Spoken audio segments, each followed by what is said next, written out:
La casa nueva, blanca como una paloma, fue estrenada con un baile.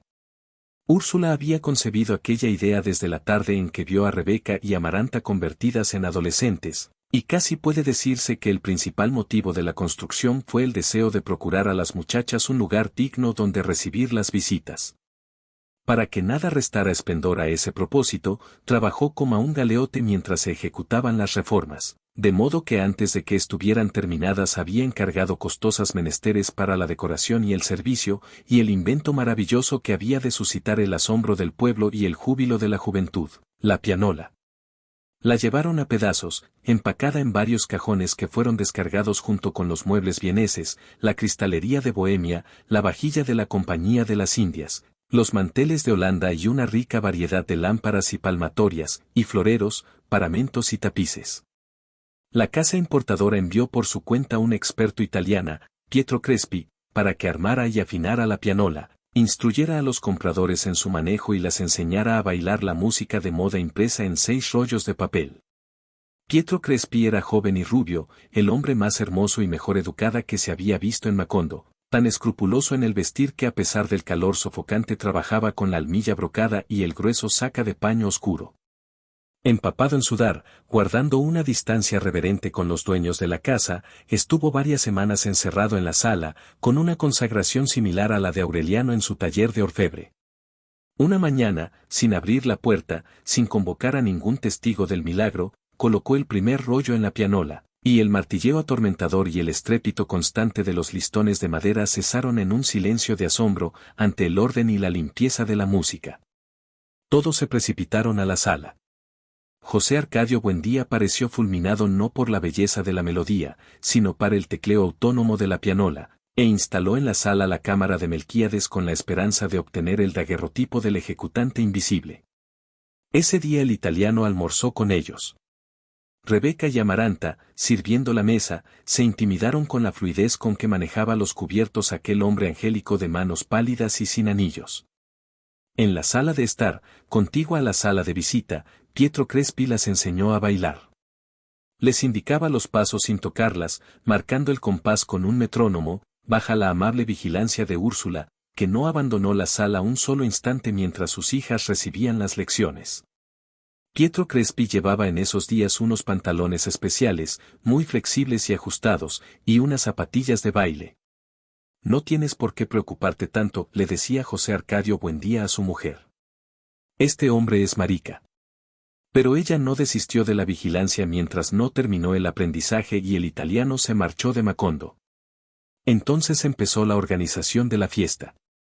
Úrsula hizo una lista severa de los invitados, en la cual los únicos escogidos fueron los descendientes de los fundadores, salvo la familia de Pilar Ternera, que ya había tenido otros 2 hijos de padres desconocidos.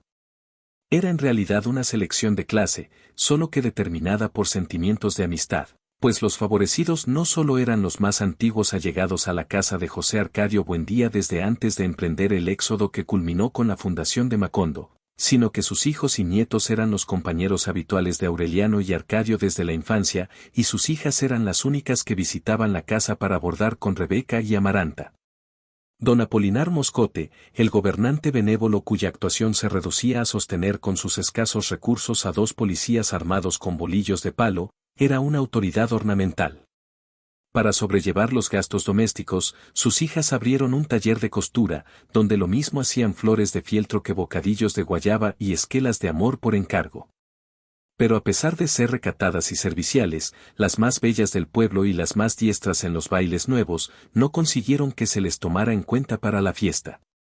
Mientras Úrsula y las muchachas desempacaban muebles, pulían las vajillas y colgaban cuadros de doncellas en barcas cargadas de rosas, infundiendo un soplo de vida nueva a los espacios pelados que construyeron los albañiles, José Arcadio Buendía renunció a la persecución de la imagen de Dios, convencido de su inexistencia, y destripó la pianola para descifrar su magia secreta. 2 días antes de la fiesta, empantanado en un reguero de clavijas y martinetes sobrantes, chapuceando entre un enredijo de cuerdas que desenrollaba por un extremo y se volvían a enrollar por el otro, consiguió mal componer el instrumento. Nunca hubo tantos sobresaltos y correndillas como en aquellos días, pero las nuevas lámparas de alquitrán se encendieron en la fecha y a la hora previstas. La casa se abrió, todavía olorosa a resinas y a cal húmeda, y los hijos y nietos de los fundadores conocieron el corredor de los helechos y las begonias, los aposentos silenciosos, el jardín saturado por la fragancia de las rosas, y se reunieron en la sala de visita frente al invento desconocido que había sido cubierto con una sábana blanca. Quienes conocían el pianoforte, popular en otras poblaciones de la Ciénaga, se sintieron un poco descorazonados, pero más amarga fue la desilusión de Úrsula cuando colocó el primer rollo para que Amaranta y Rebeca abrieran el baile, y el mecanismo no funcionó. Melquíades, ya casi ciego, desmigajándose de decrepitud, recurrió a las artes de su antiquísima sabiduría para tratar de componerlo.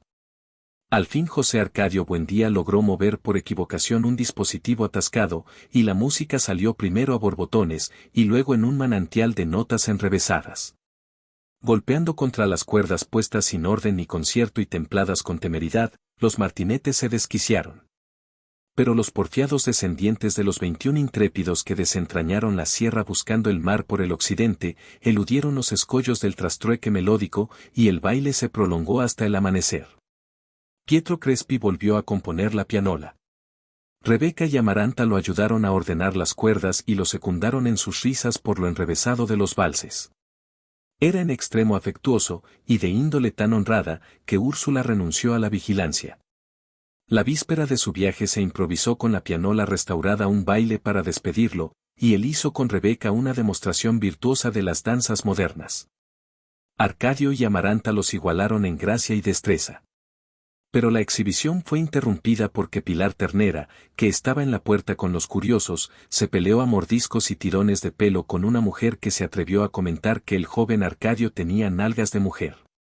Hacia la medianoche, Pietro Crespi se despidió con un discursito sentimental y prometió volver muy pronto. Rebeca lo acompañó hasta la puerta, y luego de haber cerrado la casa y apagado las lámparas, se fue a su cuarto a llorar.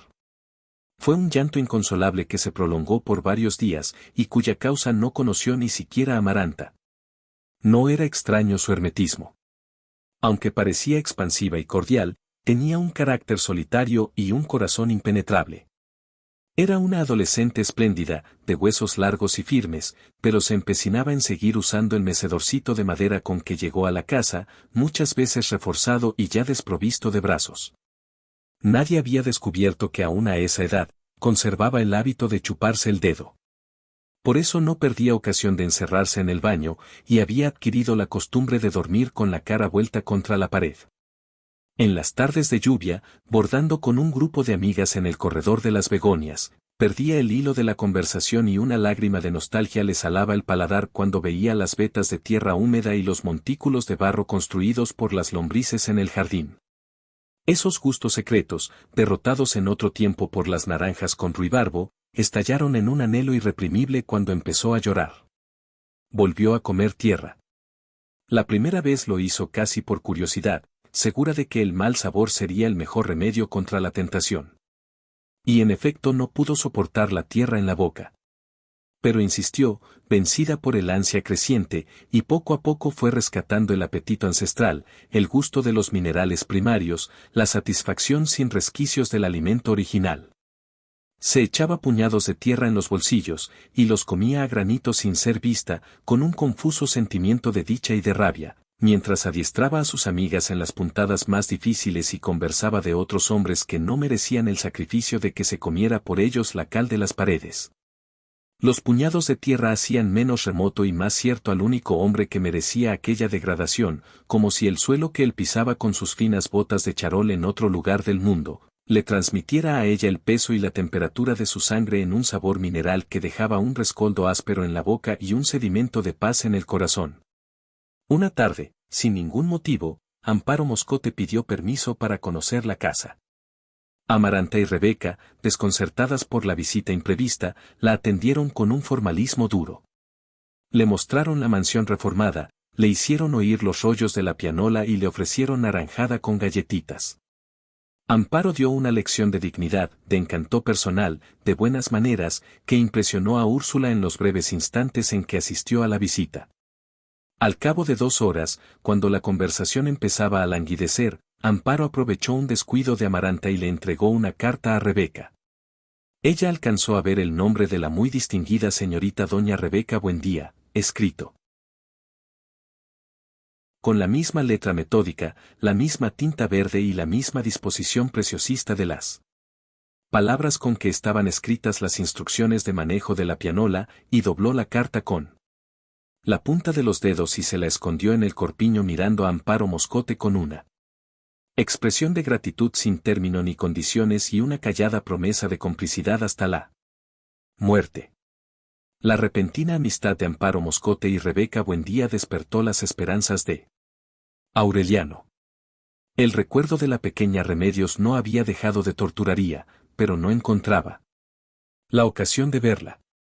Cuando paseaba por el pueblo con sus amigos más próximos, Magnífico Bisbal y Gerineldo Márquez, hijos de los fundadores de iguales nombres, la buscaba con mirada ansiosa en el taller de costura y solo veía a las hermanas mayores. La presencia de Amparo Moscote en la casa fue como una premonición.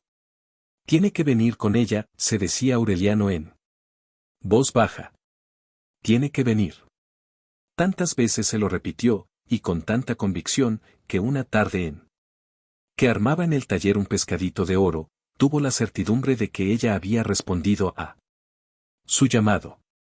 Poco después, en efecto, oyó la vocecita infantil, y al levantar la vista con el corazón helado de pavor, vio a la niña en la puerta con vestido de organdí rosado y botitas blancas. Ahí no entres, Remedios, dijo Amparo Moscote en el corredor. Están trabajando. Pero Aureliano no le dio tiempo de atender. Levantó el pescadito dorado prendido de una cadenita que le salía por la boca, y le dijo: Entra.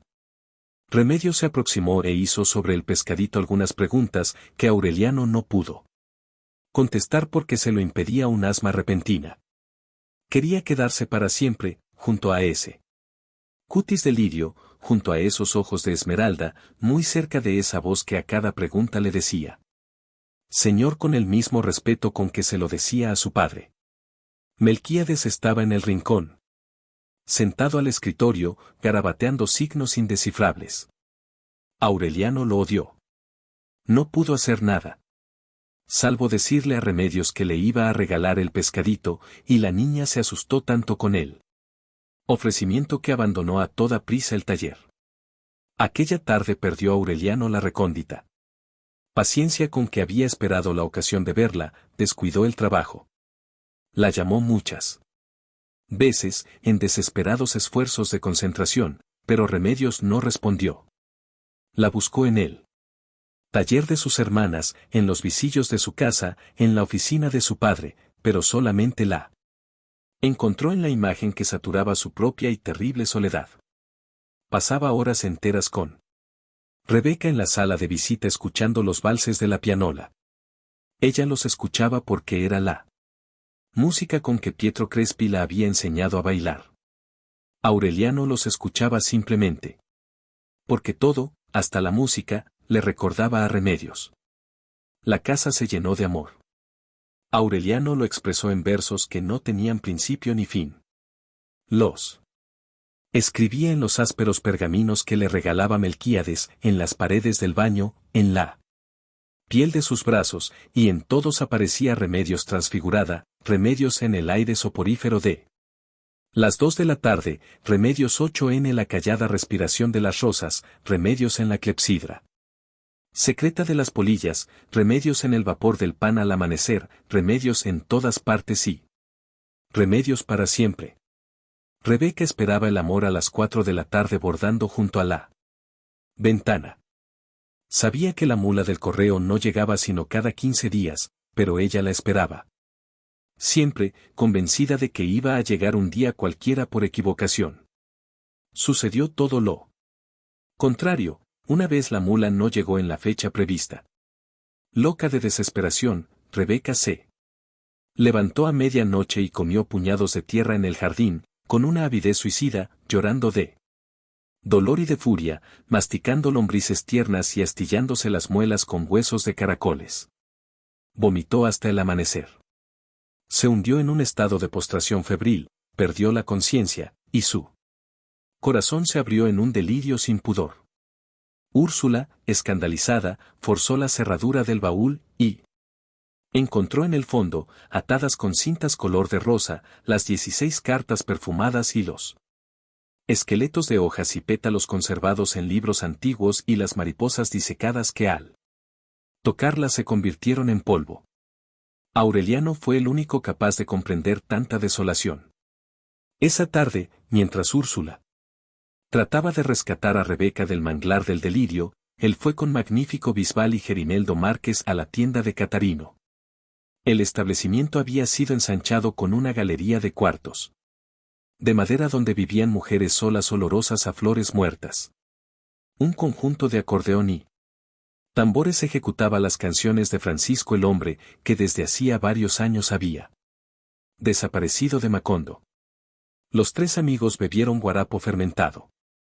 Magnífico y Gerineldo, contemporáneos de Aureliano, pero más diestros en las cosas del mundo, bebían metódicamente, con las mujeres sentadas en las piernas. Una de ellas, marchita y con la dentadura orificada, le hizo a Aureliano una caricia estremecedora. Él la rechazó. Había descubierto que mientras más bebía más se acordaba de Remedios, pero soportaba mejor la tortura de su recuerdo. No supo en qué momento empezó a flotar.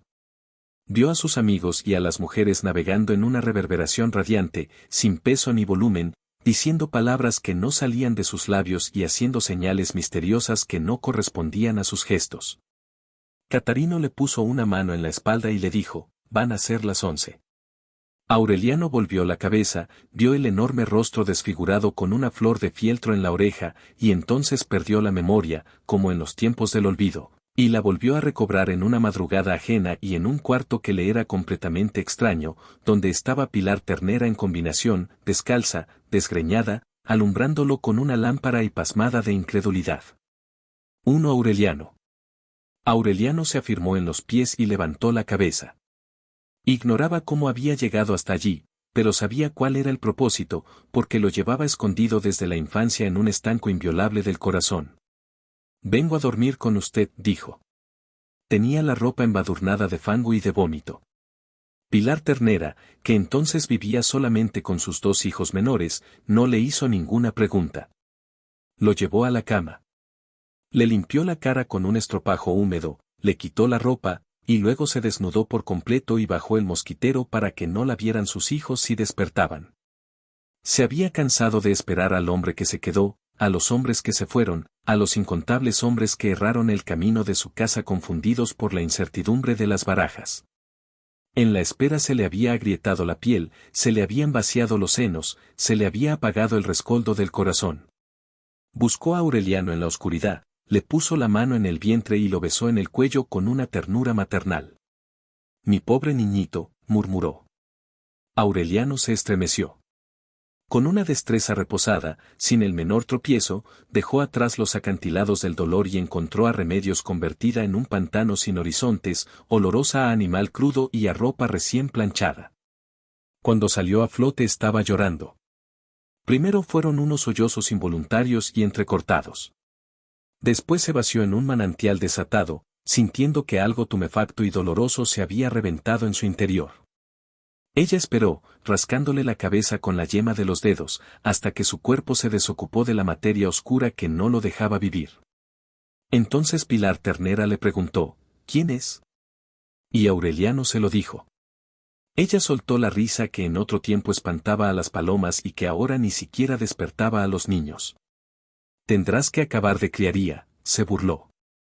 Pero debajo de la burla encontró Aureliano un remanso de comprensión.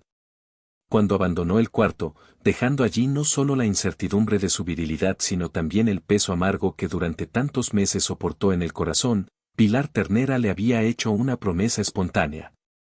«Voy a hablar con la niña», le dijo, «y vas a ver que te la sirvo en bandeja». Cumplió. Pero en un mal momento, porque la casa había perdido la paz de otros días. Al descubrir la pasión de Rebeca, que no fue posible mantener en secreto a causa de sus gritos, Amaranta sufrió un acceso de calenturas. También ella padecía la espina de un amor solitario. Encerrada en el baño se desahogaba del tormento de una pasión sin esperanzas escribiendo cartas febriles que se conformaba con esconder en el fondo del baúl. Úrsula apenas si se dio abasto para atender a las dos enfermas. No consiguió en prolongados e insidiosos interrogatorios averiguar las causas de la postración de Amaranta. Por último, en otro instante de inspiración, forzó la cerradura del baúl y encontró las cartas atadas con cintas de color de rosa, hinchadas de azucenas frescas y todavía húmedas de lágrimas, dirigidas y nunca enviadas a Pietro Crespi. Llorando de furia maldijo la hora en que se le ocurrió comprar la pianola, prohibió las clases de bordado y decretó una especie de luto sin muerto que había de prolongarse hasta que las hijas desistieron de sus esperanzas. Fue inútil la intervención de José Arcadio Buendía, que había rectificado su primera impresión sobre Pietro Crespi y admiraba su habilidad para el manejo de las máquinas musicales. De modo que cuando Pilar Ternera le dijo a Aureliano que Remedios estaba decidida a casarse, él comprendió que la noticia acabaría de atribular a sus padres. Pero le hizo frente a la situación. Convocados a la sala de visita para una entrevista formal, José Arcadio Buendía y Úrsula escucharon impávidos la declaración de su hijo. Al conocer el nombre de la novia, sin embargo, José Arcadio Buendía enrojeció de indignación. El amor es una peste, tronó. Habiendo tantas muchachas bonitas y decentes, lo único que se te ocurre es casarte con la hija del enemigo. Pero Úrsula estuvo de acuerdo con la elección. Confesó su afecto hacia las 7 hermanas Moscote, por su hermosura, su laboriosidad, su recato y su buena educación, y celebró el acierto de su hijo. Vencido por el entusiasmo de su mujer, José Arcadio Buendía puso entonces una condición: Rebeca, que era la correspondida, se casaría con Pietro Crespi. Úrsula llevaría a Amaranta en un viaje a la capital de la provincia, cuando tuviera tiempo, para que el contacto con gente distinta la aliviara de su desilusión. Rebeca recobró la salud tan pronto como se enteró del acuerdo, y escribió a su novio una carta jubilosa que sometió a la aprobación de sus padres y puso al correo sin servirse de intermediarios. Amaranta fingió aceptar la decisión y poco a poco se restableció de las calenturas, pero se prometió a sí misma que Rebeca se casaría solamente pasando por encima de su cadáver. El sábado siguiente, José Arcadio Buendía se puso el traje de paño oscuro, el cuello de celuloide y las botas de gamuza que había estrenado la noche de la fiesta, y fue a pedir la mano de Remedios Moscote. El corregidor y su esposa lo recibieron al mismo tiempo complacidos y conturbados, porque ignoraban el propósito de la visita imprevista, y luego creyeron que él había confundido el nombre de la pretendida. Para disipar el error, la madre despertó a Remedios y la llevó en brazos a la sala, todavía atarantada de sueño. Le preguntaron si en verdad estaba decidida a casarse, y ella contestó lloriqueando que solamente quería que la dejaran dormir. José Arcadio Buendía, comprendiendo el desconcierto de los Moscote, fue a aclarar las cosas con Aureliano. Cuando regresó, los esposos Moscote se habían vestido con ropa formal, habían cambiado la posición de los muebles y puesto flores nuevas en los floreros, y lo esperaban en compañía de sus hijas mayores. Agobiado por la ingratitud de la ocasión y por la molestia del cuello duro, José Arcadio Buendía confirmó que, en efecto, Remedios era la elegida. «Esto no tiene sentido», dijo consternado don Apolinar Moscote. «Tenemos 6 hijas más, todas solteras y en edad de merecer, que estarían encantadas de ser esposas dignísimas de caballeros serios y trabajadores como su hijo, y Aurelito pone sus ojos precisamente en la única que todavía se arma en la cama». Su esposa, una mujer bien conservada, de párpados y ademanes afligidos, le reprochó su incorrección. Cuando terminaron de tomar el batido de frutas, habían aceptado complacidos la decisión de Aureliano. Solo que la señora de Moscote suplicaba el favor de hablar a solas con Úrsula. Intrigada, protestando de que la enredaran en asuntos de hombres, pero en realidad intimidada por la emoción, Úrsula fue a visitarla al día siguiente. Media hora después regresó con la noticia de que Remedios era impúber. Aureliano no lo consideró como un tropiezo grave. Había esperado tanto, que podía esperar cuanto fuera necesario, hasta que la novia estuviera en edad de concebir. La armonía recobrada solo fue interrumpida por la muerte de Melquíades. Aunque era un acontecimiento previsible, no lo fueron las circunstancias.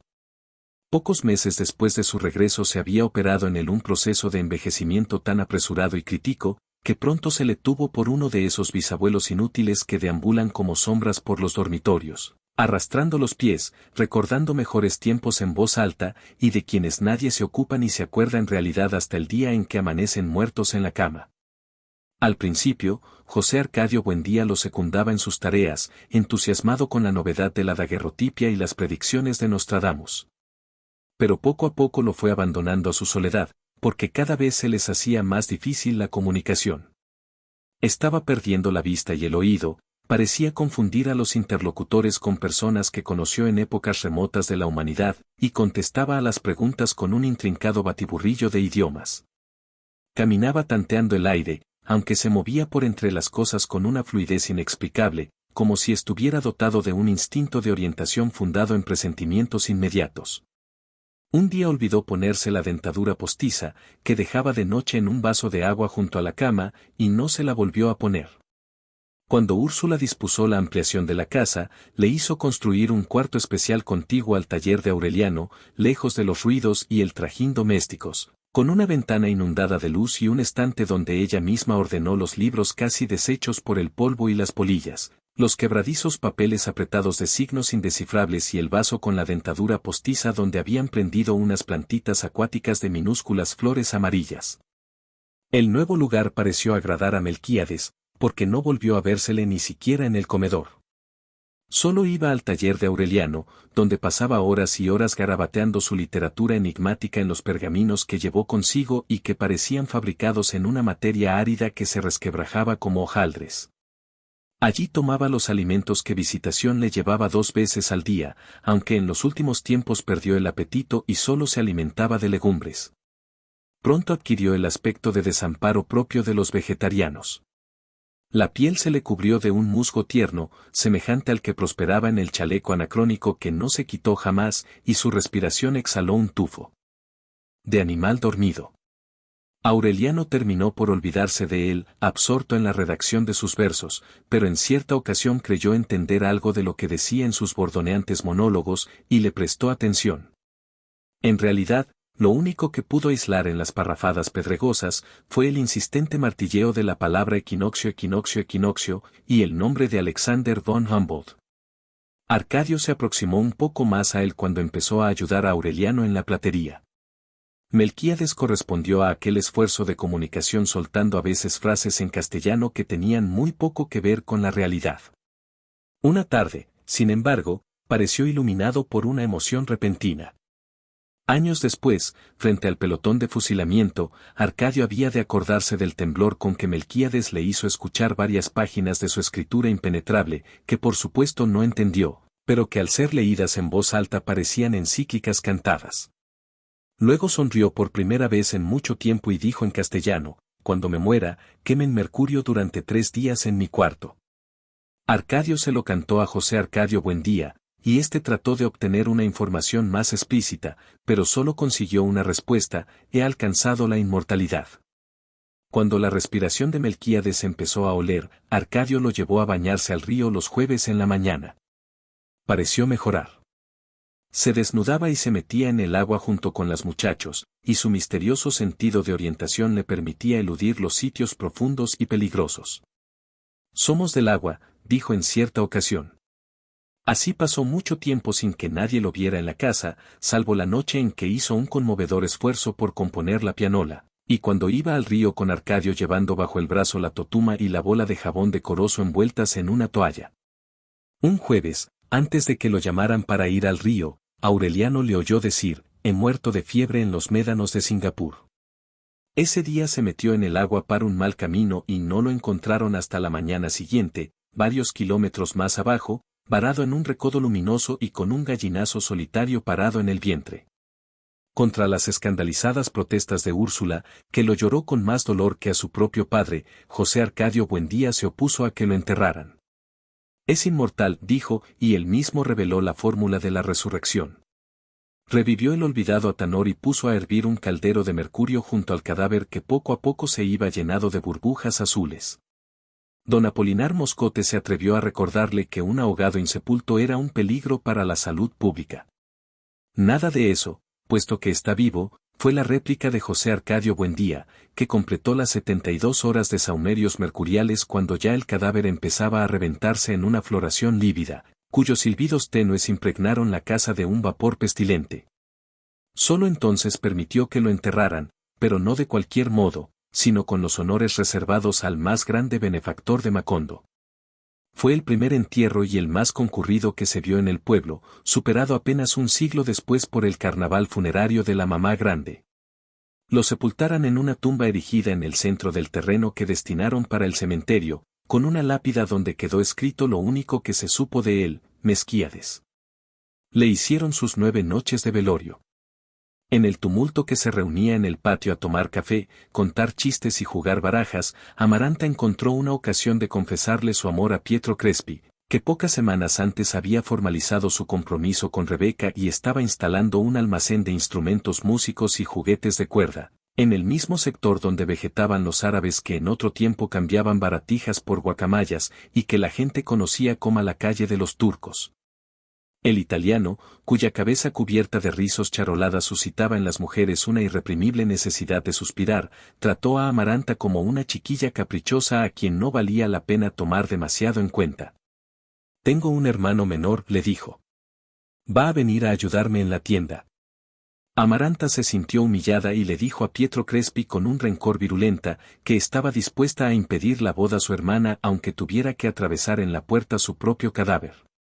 Se impresionó tanto el italiano con el dramatismo de la amenaza, que no resistió la tentación de comentarla con Rebeca. Fue así como el viaje de Amaranta, siempre aplazado por las ocupaciones de Úrsula, se arregló en menos de una semana. Amaranta no opuso resistencia, pero cuando le dio a Rebeca el beso de despedida, le susurró al oído: «No te hagas ilusiones. Aunque me lleven al fin del mundo encontraré la manera de impedir que te cases, así tenga que matarte». Con la ausencia de Úrsula, con la presencia invisible de Melquíades que continuaba su deambular sigiloso por las cuartos, la casa pareció enorme y vacía. Rebeca había quedado a cargo del orden doméstico, mientras la india se ocupaba de la panadería.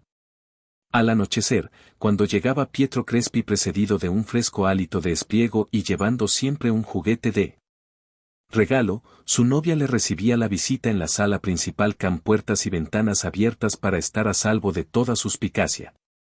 Era una precaución innecesaria, porque el italiano había demostrado ser tan respetuoso que ni siquiera tocaba la mano de la mujer que sería su esposa antes de un año.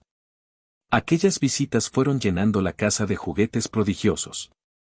Las bailarinas de cuerda, las cajas de música, los manas acróbatas, los caballos trotadores, los payasos tamborileros, la rica y asombrosa fauna mecánica que llevaba Pietro Crespi, disiparan la aflicción de José Arcadio Buendía por la muerte de Melquíades y la transportaron de nuevo a sus antiguos tiempos de alquimista.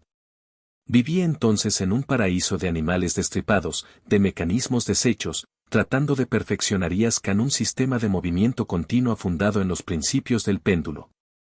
Aureliano, por su parte, había descuidado el taller para enseñar a leer y escribir a la pequeña Remedios. Al principio, la niña prefería sus muñecas al hambre que llegaba todas las tardes, y que era el culpable de que la separaran de sus juegos para bañarla y vestirla y sentaría en la sala a recibir la visita.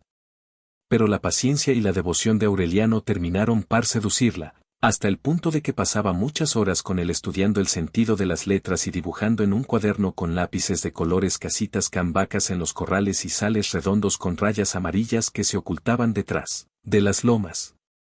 Solo Rebeca era infeliz con la amenaza de Amaranta. Conocía el carácter de su hermana, la altivez de su espíritu, y la asustaba la virulencia de su rencor.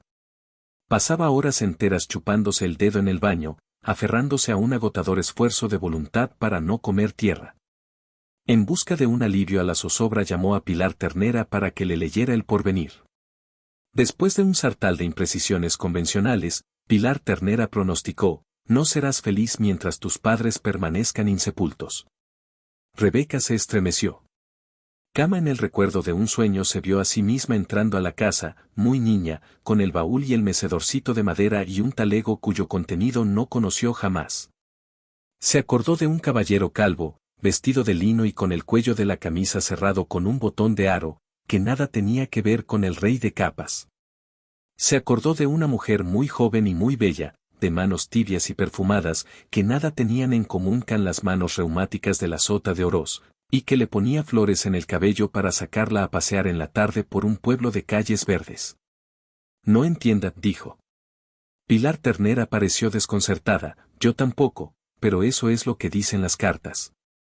Rebeca quedó tan preocupada con el enigma, que se lo cantó a José Arcadio Buendía y éste la reprendió por dar crédito a pronósticos de barajas, pero se dio a la silenciosa tarea de registrar armarios y baúles, remover muebles y voltear camas y entabladas, buscando el talega de huesos. Recordaba no haberla visto desde los tiempos de la reconstrucción. Llamó en secreta a los albañiles y una de ellas reveló que había emparedado el talego en algún dormitorio porque le estorbaba para trabajar. Después de varios días de auscultaciones, con la oreja pegada a las paredes, percibieron el clac-clac profundo.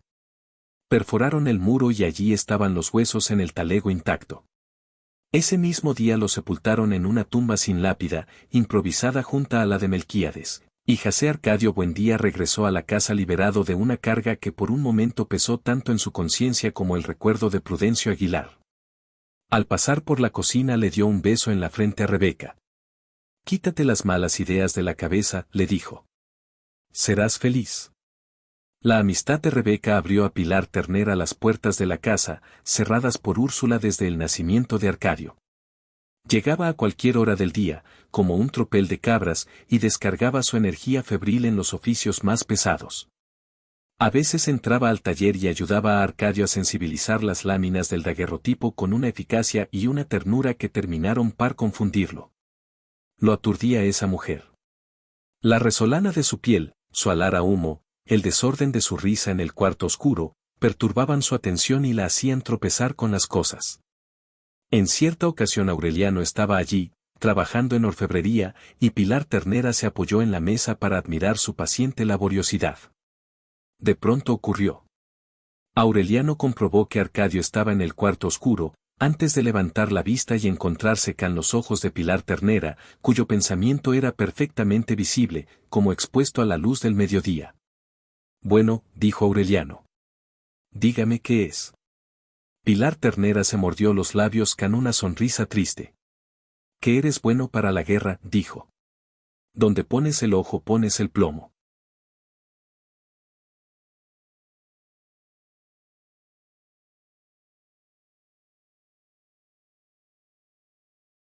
Aureliano descansó con la comprobación del presagio. Volvió a concentrarse en su trabajo, como si nada hubiera pasado, y su voz adquirió una repasada firmeza. Lo reconozco, dijo. Llevará mi nombre. José Arcadio Buendía consiguió por fin lo que buscaba, conectó a una bailarina de cuerda el mecanismo del reloj, y el juguete bailó sin interrupción al compás de su propia música durante 3 días. Aquel hallazgo lo excitó mucho más que cualquiera de sus empresas descabelladas. No volvió a comer. No volvió a dormir. Sin la vigilancia y los cuidados de Úrsula se dejó arrastrar por su imaginación hacia un estado de delirio perpetuo del cual no se volvería a recuperar. Pasaba las noches dando vueltas en el cuarto, pensando en voz alta, buscando la manera de aplicar los principios del péndulo a las carretas de bueyes, a las rejas del arado, a toda la que fuera útil puesto en movimiento. Lo fatigó tanto la fiebre del insomnio, que una madrugada no pudo reconocer al anciano de cabeza blanca y ademanes inciertos que entró en su dormitorio. Era Prudencio Aguilar. Cuando por fin lo identificó, asombrado de que también envejecieran los muertos, José Arcadio Buendía se sintió sacudido por la nostalgia. Prudencio, exclamó, ¿cómo has venido a parar tan lejos? Después de muchos años de muerte, era tan intensa la añoranza de las vivos, tan apremiante la necesidad de compañía, tan aterradora la proximidad de la otra muerte que existía dentro de la muerte, que Prudencio Aguilar había terminado por querer al peor de sus enemigas. Tenía mucho tiempo de estar buscándolo. Les preguntaba por él a los muertos de Riohacha, a los muertos que llegaban del valle de Upar, a los que llegaban de la Ciénaga, y nadie le daba razón, porque Macondo fue un pueblo desconocido para los muertos hasta que llegó Melquíades y lo señaló con un puntito negro en los abigarrados mapas de la muerte. José Arcadio Buendía conversó con Prudencio Aguilar hasta el amanecer. Pocas horas después, estragado por la vigilia, entró al taller de Aureliano y le preguntó, ¿qué día es hoy? Aureliano le contestó que era martes. Eso mismo pensaba ya, dijo José Arcadio Buendía. pero de pronto me he dado cuenta de que sigue siendo lunes, como ayer. Mira el cielo, mira las paredes, mira las begonias. También hoy es lunes. Acostumbrada a sus manías, Aureliano no le hizo caso. Al día siguiente, miércoles, José Arcadio Buendía volvió al taller. Esta es un desastre, dijo. Mira el aire, oye el zumbido del sol, igual que ayer y antier. También hoy es lunes. Esa noche, Pietro Crespi lo encontró en el corredor, llorando con el llantito sin gracia de los viejos, llorando por Prudencio Aguilar, por Melquíades, por los padres de Rebeca, por su papá y su mamá, por todos los que podía recordar y que entonces estaban solos en la muerte. Le regaló un azo de cuerda que caminaba en 2 patas por un alambre, pero no consiguió distraerla de su obsesión. Le preguntó qué había pasado con el proyecto que le expuso días antes sobre la posibilidad de construir una máquina de péndulo que le sirviera al hombre para volar, y él contestó que era imposible porque el péndulo podía levantar cualquier cosa en el aire pero no podía levantarse a sí mismo. El jueves volvió a aparecer en el taller con un doloroso aspecto de tierra arrasada. La máquina del tiempo se ha descompuesto, casi sollozó, y Úrsula y Amaranta tan lejos. Aureliano lo reprendió como a un niño y él adaptó un aire sumiso. Pasó 6 horas examinando las cosas, tratando de encontrar una diferencia con el aspecto que tuvieron el día anterior, pendiente de descubrir en ellas algún cambio que revelara el transcurso del tiempo. Estuvo toda la noche en la cama con los ojos abiertos, llamando a Prudencio Aguilar, a Melquíades, a todos los muertos, para que fueran a compartir su desazón. Pero nadie acudió. El viernes, antes de que se levantara nadie, volvió a vigilar la apariencia de la naturaleza, hasta que no tuvo la menor duda de que seguía siendo lunes. Entonces agarró la tranca de una puerta y con la violencia salvaje de su fuerza descomunal destrozó hasta convertirlos en polvo los aparatos de alquimia, el gabinete de daguerrotipia, el taller de orfebrería, gritando como un endemoniado en un idioma altisonante y fluido pero completamente incomprensible. Se disponía a terminar con el resto de la casa cuando Aureliano pidió ayuda a los vecinos. Se necesitaron 10 hombres para tumbaría, 14 para amarraría, 20 para arrastrarlo hasta el castaño del patio, donde la dejaron atado, ladrando en lengua extraña y echando espumarajos verdes por la vaca. Cuando llegaron Úrsula y Amaranta todavía estaba atado de pies y manos al tronco del castaño, empapada de lluvia y en un estado de inocencia total. Le hablaran, y él las miró sin reconocerlas y les dijo algo incomprensible. Úrsula le soltó las muñecas y los tobillos, ulceradas por la presión de las sagas, y lo dejó amarrado solamente por la cintura. Más tarde le construyeron un cobertizo de palma para protegerlo del sol y la lluvia.